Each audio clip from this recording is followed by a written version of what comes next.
L'Union doit renforcer des capacités de gestion des crises aussi bien civiles que militaires.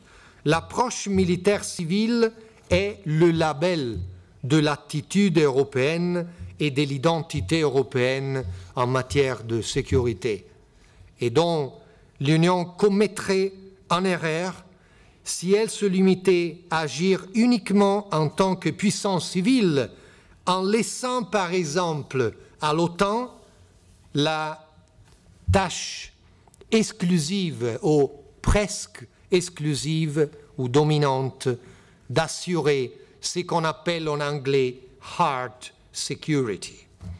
Et donc, avec urgence, un débat politique européen sur la création d'une véritable armée européenne doit être lancé. Un débat sur une initiative ouverte aux pays qui, dès le début, seront prêts à l'accepter, mais qui va rester ouverte pour ceux qui pourront, dans un deuxième moment, la rejoindre. Mais un débat est nécessaire. On ne peut pas rester en tant que ceux qui sont les consommateurs de la sécurité aux dépenses des producteurs de la sécurité qui sont les Américains. Franchement, c'est question encore d'identité européenne, identité politique. L'erreur serait d'autant plus grave, toutefois, si l'Union aspirait à obtenir une dimension militaire indépendante. C'est l'autre côté de l'erreur, qui finirait par entrer en compétition avec l'OTAN et d'en répliquer les objectifs.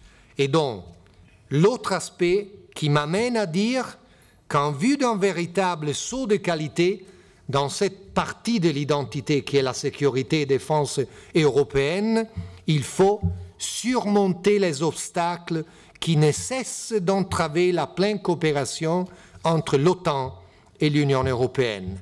Et là aussi, Paris et Rome peuvent bien coopérer. Et ma dernière remarque sur la Méditerranée, c'est l'autre partie de l'identité originale de l'Union européenne. La Méditerranée va devenir très rapidement une région qui de plus en plus est intégrée sur les plans économiques et commerciaux. Ça doit être notre défi, notre tâche en tant qu'Européenne. L'approfondissement de cette dimension pourra à son tour faciliter la coopération politique, la stabilité, la rencontre des civilisations, des cultures et des religions. Mais, je dois dire, l'Union pour la Méditerranée récemment a fait enregistrer quelques progrès, mais encore trop limités. Elle doit pouvoir jouer un rôle d'acteur politique, elle doit éviter de rester l'objet de ses propres dynamiques problématiques. Il n'y aura jamais une vision et donc une marque identitaire européenne pour la Méditerranée si tous les progrès dans tous les domaines resteront bloqués parce que la crise au Proche-Orient n'est pas encore résolue. Tout est resté bloqué. On risque de perdre la vision européenne sur les autres domaines qui sont beaucoup, qui concernent l'Europe et la Méditerranée. Et donc c'est ça que la Méditerranée, c'est notre frontière méridionale, mais cette frontière méridionale n'est pas suffisante parce que cette mer est un pont qu'il faut traverser et il faut élargir ce qu'on sait de Méditerranée. Je fais l'exemple de ce qu'on peut appeler maintenant la troisième rive de la Méditerranée, les pays du Golfe, mais aussi la région qui est constituée d'une bande d'instabilité que depuis l'Afrique occidentale traverse le Sahel et après remonte le corne de l'Afrique et aboutit au golfe d'Aden et à la péninsule arabique. Peut-on renoncer à considérer la vision européenne vis-à-vis cette partie qui n'est pas inclue dans la vision traditionnelle de la Méditerranée? Je dois dire non. Donc finalement, mesdames et messieurs, Demain, un important sommet bilatéral franco-italien va se dérouler. Plusieurs seront les sujets à l'ordre du jour.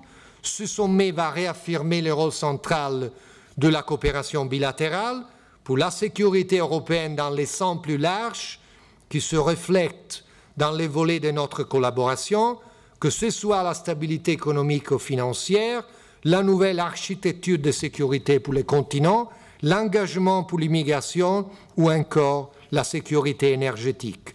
La portée politique de ce sommet est évidente. Il s'agit de raffirmer l'amitié qui lie nos pays, mais aussi nos peuples.